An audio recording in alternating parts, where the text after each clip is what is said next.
दिनै भिडिअ खालामनो गोसो गैयामोन आरो बारा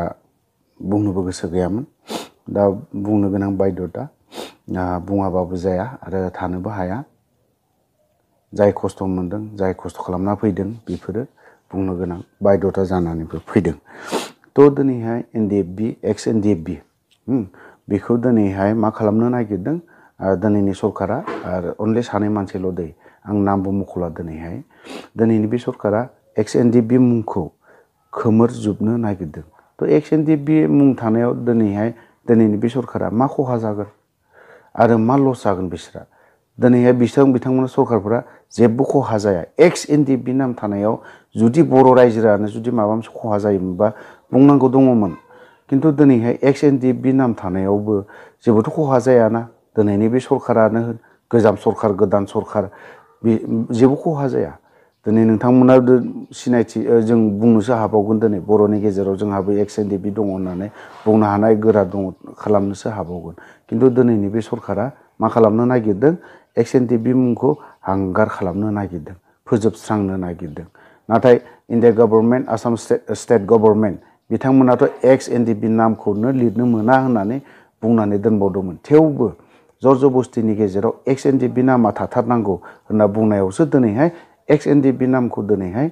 थानो मोनदों बेवहायथ' आरो बे दिनैनि बे बिटिसिनि गोदान सरकारा गभर्नमेन्टआ दिनै बिथांमोन सानै मानसियानो सानै लिडारानो दिनैहाय मा खालामबावनो नागिरदों एक्स एनडिएफबि नामखौ फोजोबस्रांनो नागिरदों जों फोजोबस्रांनो होनो हानाय नङा आरो खारन बावहाय थैनाय थांनायनि खोथा दं बावहाय जानला मानला फोजोबनो होनबाबो फोजोबनो हानाय नङा सोरबा सासेनि लिडारनि आखायावनो गासैखौबो जों हगारजोबनानै होआखै एक्स एनडिएफबिनि टटेलि 100% बे गभर्नमेन्टनि आखायावनो दंजोबो होननानै साबिखौ बे गभर्नमेन्टनि आखायाव हगारनानै होआखै दिनैसिमबो मिथिबाय जाय गभर्नमेन्टआव जिरायदों जायहा सरकार सालायदों मिथिबाय आंनि बुंनायखौ सोरबाया गाज्रि मोननानैबो लाब गैया दुखु मोननानैबो लाब गैया मिथिबाय आं बुंनांगौखौ बुंगोन खारन आं भुक्तभोगि आं खस्थ' मोनदों आं आफादाव आं 34 बोसोरनि खोथाखौ होनला आं 22 बोसोर आफादाव मावदों 22 बोसोराव आङो 15 बोसोरसोआ बाहेरावनो थादों बाहेराव माने सिजफायार जाबाय आर्टिफिक्सन सिजफायार जाबाय जानानै आं बाहेरावनो थाबाय थादों बे हिसाबै जों खस्थ' मोनदों दिनैहाय जों मेघालय बायदियाव सोरनि थाखाय थानो गोनां जादों शिलं बायदियाव कम्बल गांसे जोमनो मोना जों मानि थाखाय थानो गोनां जादों बे मोनसे थांखिनि थाखायनो थानो गोनां जादों थ' दिनैहाय जोंनि बावहाय बे हिसाबावहाय दिनैहाय मा हिसाबाव एक्स एनडिएफबि नामखौ फोजोबस्रांनो नागिरदों अयनाय जागोन गाज्रि जागोन ओंखायनो जाहाथे दिनैनि बे गभर्नमेन्ट सरकार गोदाना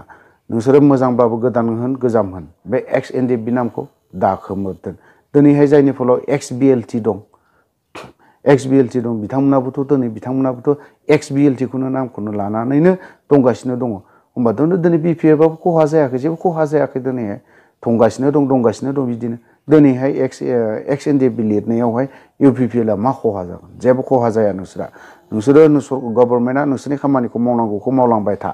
आरो नोंथांमोना जायखौ मावनो हायाखै बेखौ हायाखै होननानै डिक्लेयार होनानै सिदा बुंनानै ला फंनैसो खोथा होनबावगोन दा दोनथ'नोसै दा मल्टिस्टमनि बेलायावहाय सानजाहा गहपुर धेमाजि सनितपुर बेफोरबायदियावहाय मार्टियासफोरा बिसिबां दङ मार्टियासफोरा दिनैहाय बिथांमोना मोनसे खोथाखौ होनदों मार्टियास जेनेरेलि पार्सनेलि गावबागाव बेक्ति हिसाबै न'आव थांनानै होनो हायाब्लाबो सानजा साइडआवहाय मोनसे डिमान्ड लादों बिसोरो थ' गभर्नमेन्टआ होनो हायो खाम्फा मोनफा गासैनिबो न'खराव होनो हाया बेखौ मानिदों आं गभर्नमेन्टआबो होनो हाया बेखिनि खोथा माबायाखौ खिन्थु जेनेरेलि दिनै सानजाहा साइडआवहाय गभर्नमेन्टआ दिनैनि सरकारा दिनैनि इउपिपिएल सरकारा दिनैनि बे जाय सिएम बिथांमोना मावना होनो हायो मा बेसे बाजेट खालामनो हायो थाखा फैसा पावार गासैबो बिसोरनि आखायावनो जोब दिनै बिथांमोना मानो होनो हायाखै मानो खालामना होनो हायाखै सानजाहा गहपुर बासिन्दा सनितपुर बासिन्दा बिश्वनाथ सारियालि बासिन्दा बिथांमोना दिनै बर' रायजो राजाया बर'फ्रा दिनै एनडिएफबिनि नामावहाय मुंख्लं जादों बै मुंख्लंफोरनि मुङावहाय एनडिएफबियानो जा एक्स बिएलटियानो जा सोरबा आबसुनि जानानै थैनायानो जा गुबुन आफादनि बिथांमोननिखौ जेनेरेलि मोनसे जायगायाव थि जायगा पिन पइन्ट होनानै खालामना होयोबा मोजां आं खावलायगोन दिनैनि गभर्नमेन्ट सरकारखौ बिटिआर गभर्नमेन्टखौ खावलायगोन आं दिनै बिथांमोना गासैबो फुल पावार गासैबो थाखा फैसा धन दौलत गासैबो दंजोबो बिसोरो गोसोब्ला मावनो हायो गोसोबा सोरखौबा जेलाव सोनो हायो सोरखौबा फेक इनकाउन्टार खालामना होनो हायो बिथांमोना दिनै मानो खालामना होनो हायाखै आं लुबैदों ओरैहाय गहपुर बासिन्दा धेमाजि बासिन्दा सानजा जाया बिटिआरआव हाबाखै बिथांमोना बेखिनिखौ खालामजानोखौ लुबैदों आं खावलायदों बिथांमोना बेखिनिखौ खालामनानै होगोन जेखियानो जादोला दिनैहाय आरोबाव उदालगुरियावहाय मोनसे केम्पआव दिनैनि सरकार CEMआ होनबावदों चिफ बिटिसिनि चिफ बिटिआर होना दे आं बिटिसि चिफ होनगोन आं बिटिसिनि चिफआ उदालगुरि केम्पआव मोनसे खोथाखौ होनदों बे केम्पआवनो दुनियानि मानसि गावथारनाय आरो दुनियानि लेथ्रा खामानि सोलिनाय बे केम्पनिफ्रायनो सोलियोमोन आर्मस सिलाइ थायोमोन गुलि बारुद सिलाइ गासैबो थाजोबोमोन गासैबो गाज्रि खामानिया बे केम्पनिफ्रायनो सोलियोमोन बे खोथाखौ होनना बुंदों बिराद लाजिथाव बाथ्रा बेफोरो दुखुनांथाव नोंथाङा रावखौबो होनाखै बे बावहाय NDFB-फोरानो थायोमोन एक्स NDFB-आनो थायोमोन आंनि लोगोफोरानो थायोमोन आंनि कमरेड्सफोरानो थायोमोन थ' नोंथाङा बेखिनि खोथाखौ बुंनाया बिराद गाज्रि राव जादों माब्रै गाज्रि राव जादों दिनैहाय NDFB-नि दिनै पिस एकर्ड खालामामोनबा नोंथाङा दिनै CM चिफ जानो मोनामोन बे रोखाखा 101% बियो मिथिबाय NDFB-आ सिगनेसार होआब्लानो नोंथाङा दिनै चिफ जानो मोनामोन एफा फुटानि दाबुं नोङो लाजिनांगौ नोङो मिथिबाय दिनैनि सरकारनि चिफआ लाजिनांगौ आं लाजिदों नोंथाङा दिनै बे केम्पआवहाय गुलि थायोमोन सिलाइ थायोमोन दुनियानि मानसि गावथारनाय सोरखौबा माबा खालामहैनाय बिदिया सोलियो होननानै बुंदों सोलिखागोन दिनैहाय बर'नि जाखिनि मोननांगौ बेखौ मोनाब्लाथ' बे सोलिखागोन जाखागोन जालांगोन दावहा समाव माबा मोनसे मावनाङि खामानियाबो मावनो गोनां जायो माबा मोनसे जाथारि खामानियाबो जायो मिथिबाय नों रोङा नङा नों जाम्बा नङा नोङो नों बेखिनि खोथाखौबो नोङो मोनथिगौ दावहाया मा रोखोम सोलिलाङो नों बेखिनि खोथाखौबो मोनथिगौ खिन्थु नोङो मा होननानै बुंदों बावहाय बे केम्पआव दा उइभिं सोलिबाय जि दाग्रा ओमफ्राय फारसेजों बेसर खुबैबाय बेरे फुसिनानै जों बे बेरेनिफ्रायनो जोङो गुबुन कान्ट्रियाव नंगौ बाथ्रा बेखिनि थिगानो आं बेखौबो मानिदों खिन्थु बिनि अनगायैबोथ' मेरला खालि दङ माथो BTC-आवहाय माथो नोंनि ट्राइबेलनि हायावनो माथो गुबुन हारियासो थानानै दङ थावजेन बिगा हाया ओरैनो खालि गुबुन ट्राइबासो गुबुन जनगोष्ठीयासो दिनै गुबुन हारियासो बांगालनो हारसानो बेफोरसो हाबनानै दङ बे ट्राइबेलफोरनि हाखौ नोंसोरो होखारनानै बावहायनोथ' खुलिनो हायो माथो मानो हाया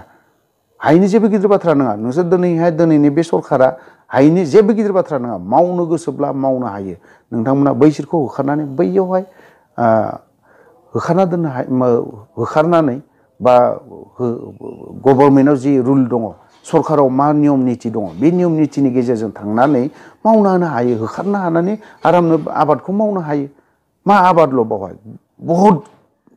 जोंनि आसामाव जायिनि जोंनि BTC-आव जायिनि मोनसेबो बुस्थुआनो गैया मावबानो जायो खिन्थु बेफोरबायदि सुबिदाखौबोथ' होनांगोन ना नों बेफोरबायदि सुबिदाखौबो होआखै दिनै अनलि बे 10-15 बिगा बे उदालगुरि केम्पआव मा बेसेथो दङ 10-15 बिगा